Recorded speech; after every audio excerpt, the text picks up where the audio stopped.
Welcome back to the show. Rapid fire breaking news in Canada you won't see on mainstream media in 12 minutes. Today's episode, the Elbows Up crowd are literally melting today. Elbows Up actually are posting online that they've been had, they've been tricked, they've been misled.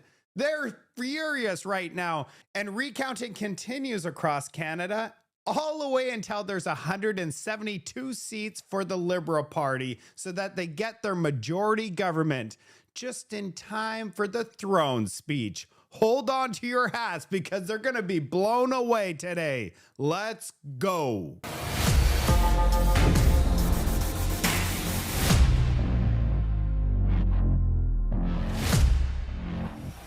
There are so many breaking stories, I don't even know which one to pick first, but this one that I'm about to show you is going to blow your mind. Who remembers the riding of Terabone, in which the riding flipped to the Liberals by only one single vote? And it turns out that Elections Canada put the wrong postal code on a label, which sent a Bloc Québécois vote into the trash can. Well, today we just found out that 5 more late ballots were found that could not be counted because of their own error. That's correct, because of their own error. And they say it's completely final. Here's the story. Terabone Elections Office couldn't count 5 late ballots. Bloc Québécois to challenge the results. Yeah, they're going to be challenging. This thing could have actually been a Bloc Québécois seat with these 5 additional. That's 6 in total. Elections Canada confirmed earlier Thursday that 5 more votes could not be counted in the riding of Terabone due to delays that may have been related to the labeling of the envelopes. And this leads us to today's theme, which is Elections Canada. They only have 2 more seats to go to get that 172 majority for the Liberals. That's right. And here are the ridings right there, Nunavut and Windsor, that they're trying to get it done. And you're not going to believe this one. Mr. Bench, another Election Canada riding flips to Liberals. This time Milton East and Halton Hills South. Look at the total count. They magically found 154 new votes during recount. How convenient. We're going to take a look at this. And this is the result on election night. Parm Gill actually won by nearly 500 votes on election night. Let's take a look at this recount. What is going on in Canada? The recount has the Liberals that won by just 26 votes, but check out all of these rejected ballots.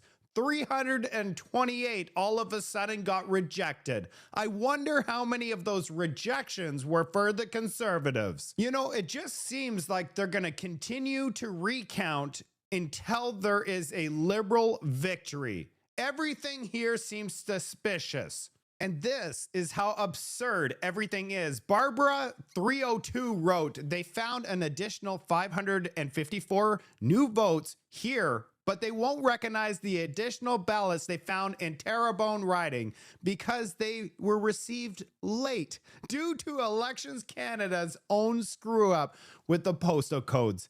Canada, you can't make any of this stuff up. And as Now Canada has posted, they're going to continue to flip until Elections Canada meets Made in China standards. And get this, Canada, and the Elbows Up crowd is going to be furious, like I said at the beginning. From the food professor on X, he says, April 10th, during the election, Carney temporarily paused the campaign to convene a cabinet meeting on tariffs. Now we know why. And he never disclosed that he was quietly lifting most U.S. tariffs on April 16th, clearly not to upset the Elbows Up vote. You can't make any of this stuff up. So just so that people are aware, what he did is he removed all the counter tariffs, even though he said elbows up, we're going to fight. But there is one tariff he did not remove, and that's the thing. So Mark Carney promised tariffs that will hurt the United States, but not Canada. Instead, we're paying 25% more for essentials like food, coffee, clothing, and cosmetics. Retailers like Loblaws are raising prices on thousands of items. And guess what? Experts expect that the average cost to Canadian households is close to $1,600 to $2,000 annually. We are getting absolutely crushed, and we're getting crushed by our own government. And our response to these latest tariffs is to fight, is to protect, and to build. We will fight the U.S. tariffs with retaliatory trade actions of our own that will have maximum impact in the United States and minimum impacts here in Canada.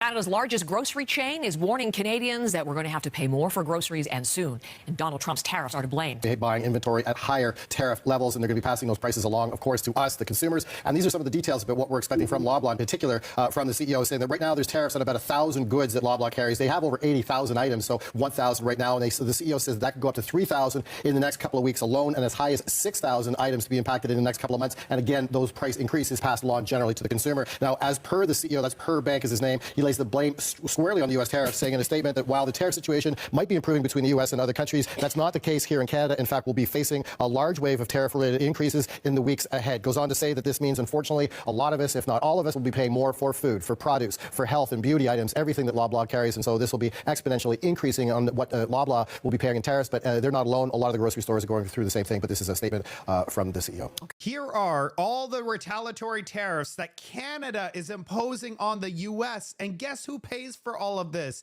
You pay for all of these retaliatory tariffs. When the U.S. imposes a tariff on Canada, U.S. citizens pay those tariffs. Canada's retaliatory tariffs on food gets paid for by all of us. So when they say they're going to give you an $800 family tax cut for every family across the country, they don't tell you that they're going to make you pay $1,600 to $2,000 in extra taxes on your groceries because we're imposing those taxes on food that's imported into our country. I guess that $20 billion that they're expecting in Canada's tariff response is coming from your grocery prices. So that's how mainstream media is spinning this, because they say that, for example, right here, grocery store retailers are expected to increase prices due to U.S. tariff on Canadian goods. No, that's a straight up lie. Americans pay for U.S. tariffs. Canadians pay for Canadian tariffs, meaning Canadians are getting destroyed at the grocery store because of our elbows up government. Just read how it writes here. It says, retail sector like grocery stores, which are expecting price hikes due to U.S. tariffs on Canadian goods. That is incorrect. And this is why my channel is so important, because people need to know what's happening. This is what's... Loblaws is starting to label items to prepare Canadians for Carney's counter-tariff price surge in advance. Oh boy, Loblaw stores have introduced a new symbol to indicate which products are directly impacted by U.S. tariffs. But it's mislabeling because they're actually Canadian tariffs on U.S. goods. And our next top story is housing in Canada. Oops, our new housing minister, Gregor Robertson, said the quiet part out loud. We have to protect our housing. Oh boy. So he doesn't want prices to come down. Your kids will never own a home in Canada because inflated prices are policy. Welcome to Canada. Got to create some incentives and opportunities for people to get into the market. We got to make sure that people's assets are obviously protected, and that's the market housing. Get that, Canada? We have to protect your value of your home. Protection is number one. Prices up.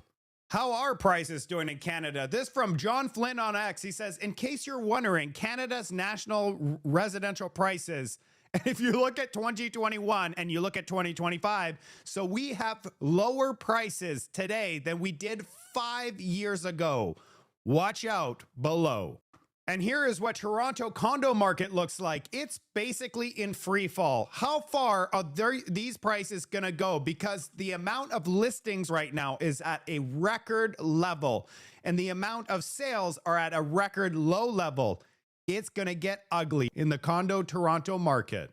Our next top story is Canada MPs. So the MPs that are sitting in the House of Commons spent $187 million last year, including $32 million in travel.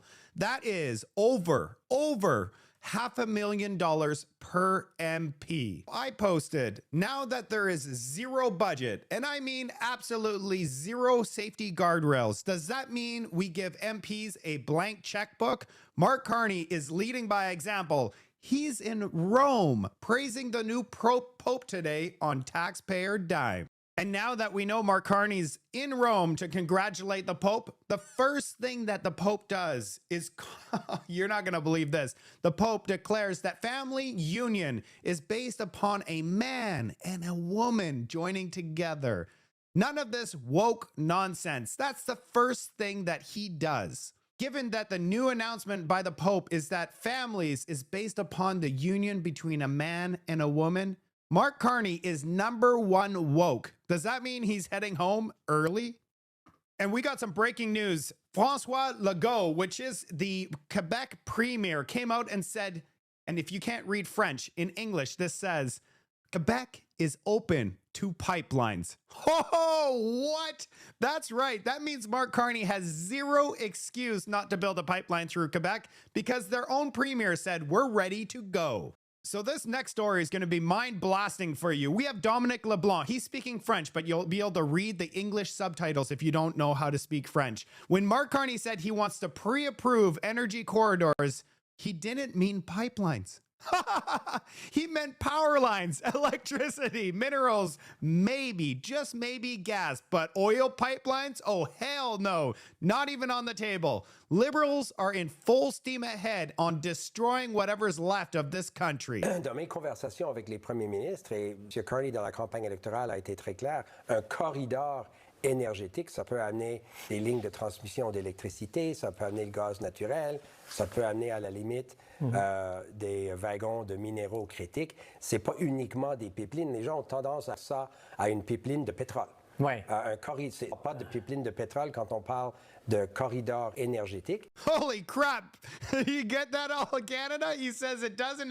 When we talk about energy corridor, we're not talking about pipeline. We're talking about other things like electricity lines. Yeah, something that's definitely going to power the entire country. Electricity on one of the coldest places on planet Earth. Imagine the wind stops blowing and the sun gets covered by clouds. We're going to have zero electricity to warm us up. All right, we're nearly done our 12-minute rapid fire. It's been a lot of fun. This one makes me laugh. Who knows Nate, the MP Nate? He said he sold his stock portfolio in anticipation he'd remain in cabinet, according to a May 1st Ethics Canada filing. Well, Mark Carney dropped Nate from his housing portfolio for you-know-who, Gregor Robertson.